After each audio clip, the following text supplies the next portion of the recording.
Let me tell you something I've learned after years of watching relationships, listening to men talk when they think nobody's listening, and watching women give their whole hearts away too fast. There is a powerful shift that happens when a woman completely detaches. I'm not talking about being cold, bitter, or playing games. I'm talking about reaching a point where you stop forcing, stop begging, stop explaining your worth, and you simply choose peace over chaos. That moment right there, that's when a man starts feeling restless. Ladies and gentlemen, Steve Harvey, let me slow this thing down and really talk about this first truth because a lot of people misunderstand what detachment really is. Detachment is not anger. It is not revenge. It is not ignoring someone to make them hurt. Detachment is self-respect finally getting louder than your fear of losing somebody. It is the moment you realize that loving someone should never require you to abandon yourself. Too many people think love means enduring everything, tolerating everything, accepting less just to keep somebody around. No, that's not love. That's survival mode. And survival mode will drain your spirit every single time. When you detach, what you are really doing is choosing clarity over confusion. You're choosing peace over chaos. You're choosing dignity over desperation. Detachment is when you stop explaining why you deserve consistency. It's when you stop reminding someone how to treat you. It's when you stop fighting for a connection that only exists because you're the one holding it together. And let me tell you something. The moment you stop carrying that emotional load, everything changes. A woman who is detached is not weak. She is not cold. She is aware. She understands that love is not supposed to cost her sleep, her confidence, or her self-worth. She understands that if she has to chase, beg, or constantly prove her value, then she is in the wrong situation. Detachment is simply saying, I'm not going to force what's not flowing. And that decision alone shifts the entire dynamic. See, when you are attached, you're emotionally invested in every little thing. Every delayed text feels personal. Every change in tone triggers anxiety. Every unanswered call turns into overthinking. You start adjusting yourself just to keep someone comfortable. You start shrinking, compromising, and silencing your needs just so the relationship doesn't fall apart. But here's the truth nobody likes to say out loud. If it falls apart when you speak up, it was never stable to begin with. Detachment is when you stop trying to control the outcome. You stop trying to predict where it's going. You stop asking, what are we? And start asking, how do I feel when I'm here? That's a powerful shift because now your happiness is no longer dependent on someone else's effort. Your peace is no longer tied to someone else's consistency. You reclaim your emotional independence. And let me tell you what happens on the other side of that. When you detach, you stop reacting. You stop chasing clarity. You stop demanding reassurance. And silence, real silence, is loud. When you're no longer emotionally available on demand, people feel it, especially a man, because men are used to knowing where they stand. When you detach, he no longer has that certainty. He no longer knows if you're still waiting, still hoping, still holding space for him. And uncertainty makes a man uncomfortable. But here's the important part. Detachment is not something you do to get a reaction. You do it to protect your spirit. You do it because you're tired of being the only one showing up emotionally. You do it because you finally understand that love should add to your life, not drain it. And when you make that decision from a place of self-respect, your energy changes. You move different, you talk different, you respond different. And that difference is felt immediately. When a woman detaches, she stops overgiving. She stops pouring into someone who's only sipping. She stops trying to prove that she's worthy of commitment. She already knows it. And that confidence, that calm, that emotional control, it shifts the balance of power, not in a manipulative way, but in a natural way. Because now she's no longer available for inconsistency. A lot of people are afraid of detachment because they think it means letting go of love. No, it means letting go of illusion. It means letting go of the fantasy of what you hope someone would become. It means facing reality instead of potential. And that takes courage. It takes strength to say, I care about you, but I care about myself more. That's not selfish. That's healthy. Detachment teaches you patience with yourself. It teaches you to sit with discomfort instead of running back to what's familiar. It teaches you that loneliness is better than losing yourself in the wrong connection. And once you understand that, you stop settling. You stop accepting half effort. You stop romanticizing inconsistency. And let me say this clearly. Detachment doesn't mean you stop loving. It means you stop hurting yourself in the name of love. You stop overfunctioning in relationships where the other person is underfunctioning. You stop being the glue that holds something together that shouldn't require glue in the first place. When you detach, you're no longer afraid of walking away. And when you're not afraid to walk away, you stop being controlled by fear. Fear is what keeps people stuck. Fear of being alone, fear of starting over, fear of losing time. But peace is what frees you, and detachment is the door to that peace. So understand this first key truth deeply. Detachment is not about them. It's about you choosing to honor your worth. It's about finally standing still long enough to say, I deserve more than this. And once that realization settles in your spirit, you don't have to force anything. Your energy speaks for you. Ladies and gentlemen, Steve Harvey, now let me talk to you about this second truth, because this is where things really start to shift in a man's mind. When you stop chasing, when you stop initiating everything, when you stop being the one always reaching out to hold the connection together, something very uncomfortable happens for him. He is forced to confront his own feelings. And most men don't like being forced to sit with their emotions, especially when they've been used to someone else doing the emotional work for them. See, when you're always available, always checking in, always asking if everything is okay, you remove the urgency for him to reflect. He doesn't have to ask himself how he feels because your effort fills the gap.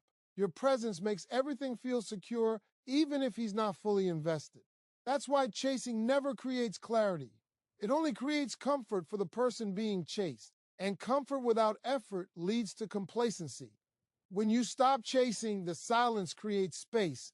And in that space, a man starts hearing his own thoughts. He starts noticing the absence of your energy. He starts realizing that the connection feels different, not because you changed your personality, but because you removed the pressure you were putting on herself to keep things alive.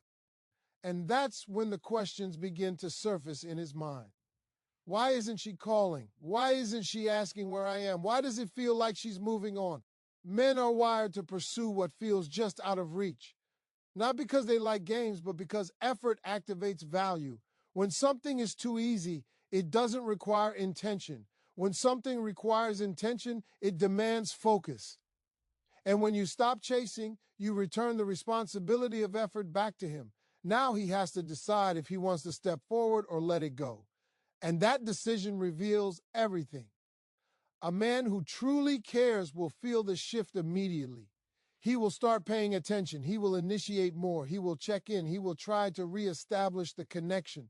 Not because you demanded it, but because he felt the absence. And that's important. Effort that comes from awareness is real.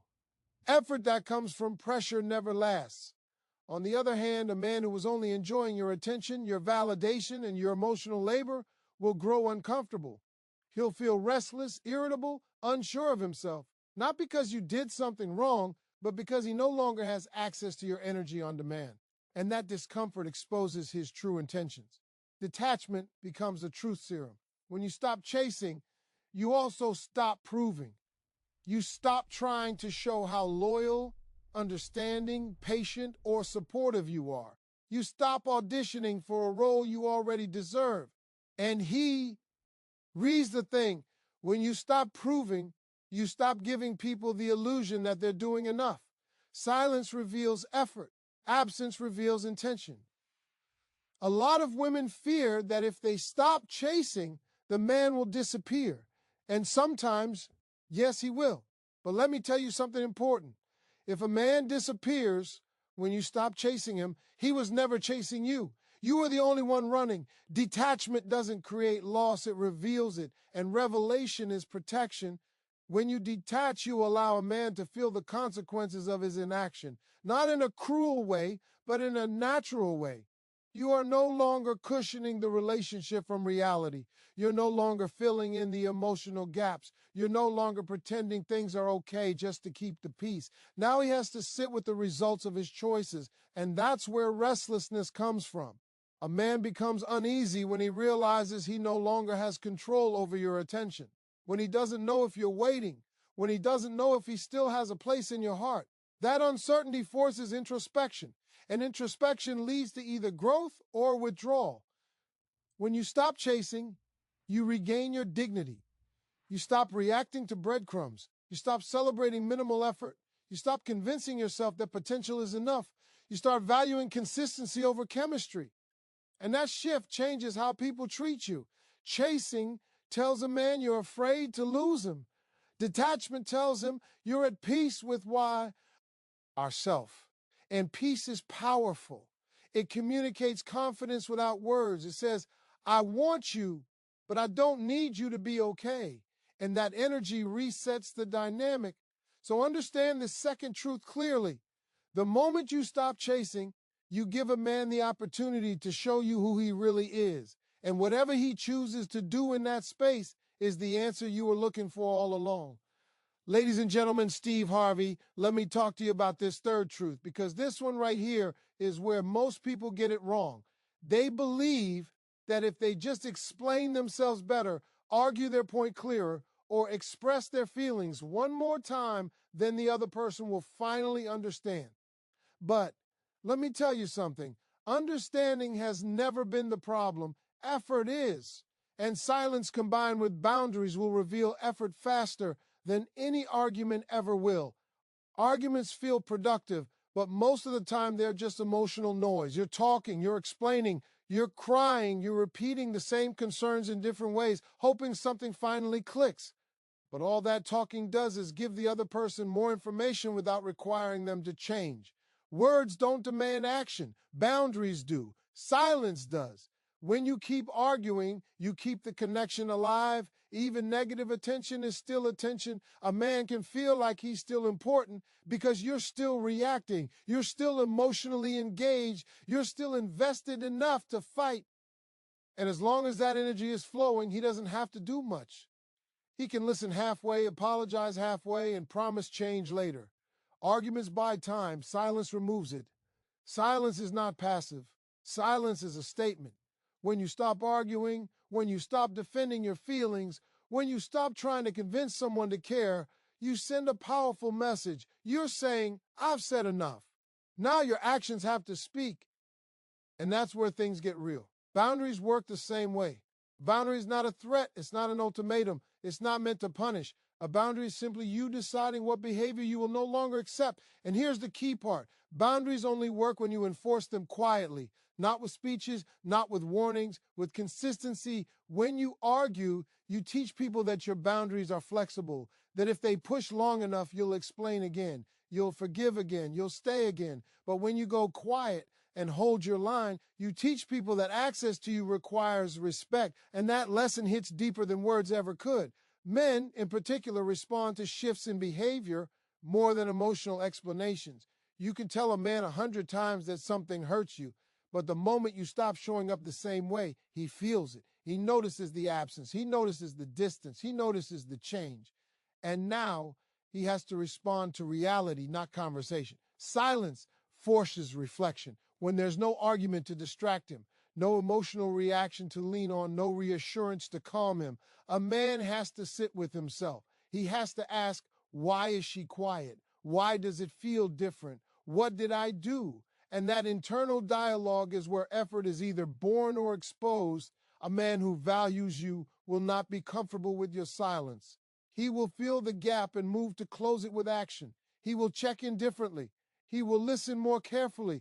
He will adjust his behavior because he understands that words alone won't restore access to you. He knows effort is required. A man who doesn't value you will be irritated by your silence. He will accuse you of changing. He will say you're distant, cold, or dramatic. Why? Because your silence removes his control. He was comfortable when you were arguing, explaining, and reacting. Silence takes that comfort away, and that reaction tells you everything you need to know. Boundaries without arguments reveal character. You don't have to announce them. You don't have to justify them. You just live them. You stop answering late night calls. You stop accepting last minute plans. You stop engaging in conversations that go nowhere. And you watch what happens next. People who respect you will adjust. People who benefit from crossing your boundaries will resist. That's not something you need to debate. That's something you observe. Silence also protects your peace. Arguing keeps you emotionally tied to the outcome. Silence frees you from needing a response. You're no longer waiting for him to understand. You already understand. You understand that effort should be visible, not promised. You understand that consistency should be natural, not negotiated. When you stop arguing, you also stop over-explaining your worth. You stop trying to prove that your feelings are valid. You stop needing permission to expect better. And that confidence changes how you carry yourself. You're calmer. You're grounded. You're no longer emotionally reactive. And that energy is powerful. Silence does not mean you don't care. It means you care enough about yourself to stop wasting energy. It means you've realized that arguments don't build respect. Boundaries do. It means you've chosen peace over being right.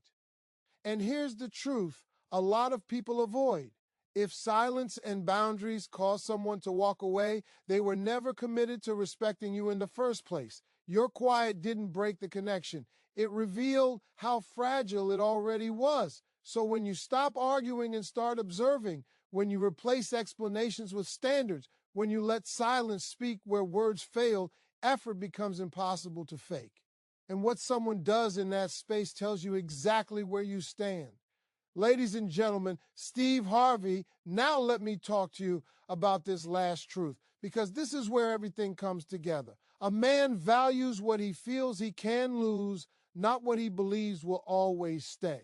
That's not cruelty, that's human nature. When something is guaranteed, the urgency to protect it fades. When something feels uncertain, attention sharpens. And when a woman reaches a place where she is no longer afraid of losing a man, that shift creates a restlessness he can't ignore. When you are always there, always forgiving, always available, a man can unconsciously start treating your presence like a permanent fixture instead of a privilege. He assumes you'll adjust. He assumes you'll Wait, he assumes you'll understand. Not because he's evil, but because consistency without boundaries trains people to relax their effort. Comfort makes people careless.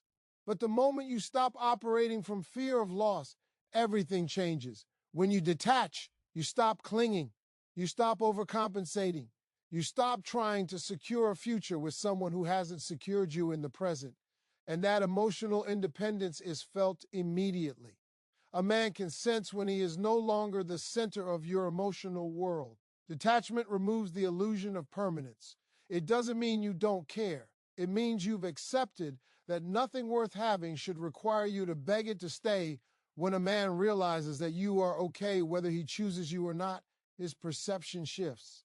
Now he understands that access to you is not guaranteed, and that awareness creates urgency. A man becomes restless when he feels he's losing ground, when he doesn't know if you're still emotionally available, when he can't read you the way he used to, when your energy feels calm instead of anxious. That calm is unsettling to someone who was used to your reactions, because reactions gave him reassurance. Calm gives him uncertainty. When a man believes you will always be there, he can delay decisions. He can postpone commitment. He can take his time figuring things out. But when he senses that time with you is no longer endless, that window is closing, he has to face reality. And reality demands action. This is why detachment is not manipulation. You're not pretending to leave. You're actually prepared to. And there's a big difference. A man can sense when a woman is bluffing. But when your peace is real, when your life is full, when your happiness doesn't hinge on his choices, that energy cannot be faked. It shifts the balance naturally. A man values what challenges him to be better, not what allows him to stay the same. Detachment removes the safety net of complacency. It says, without words, I'm not going to wait forever. I'm not going to shrink to be chosen. I'm not going to sacrifice my peace for potential. And that message hits deep. When you detach, you stop threatening to leave and start being willing to walk. That's powerful. You're no longer negotiating your worth. You're no longer counting how long you've invested. You're no longer afraid that starting over means failure. You understand that staying where you're not valued is the real loss. Men feel that strength, even if they don't say it. They feel it. They feel the shift when you're no longer trying to impress, when you're no longer proving loyalty, when you're no longer competing for attention. That confidence forces a man to make a decision, step up or step aside. A man who truly values you will feel motivated by the possibility of losing you. He will show consistency. He will be intentional. He will protect the connection because he understands its value. A man who doesn't will drift away. And while that can hurt, it also brings clarity. Detachment doesn't break what's real, it reveals what isn't. When you are no longer afraid of loss, you stop settling. You stop accepting half love. You stop romanticizing effort that should be basic. You stop confusing history with commitment. And that standard elevates your entire life, not just your relationships. A woman who is willing to lose a man rather than lose herself is powerful. That power doesn't come from control, it comes from self respect. And self respect changes everything. It changes how you love, it changes how you're treated, it changes what you tolerate. So understand this deeply. The moment you detach, you are no longer trying to be chosen. You are choosing yourself. And when a man realizes that he is no longer your only source of happiness, that your world will keep moving with or without him, that's when his mind starts racing, his heart starts questioning, and yes, he becomes restless.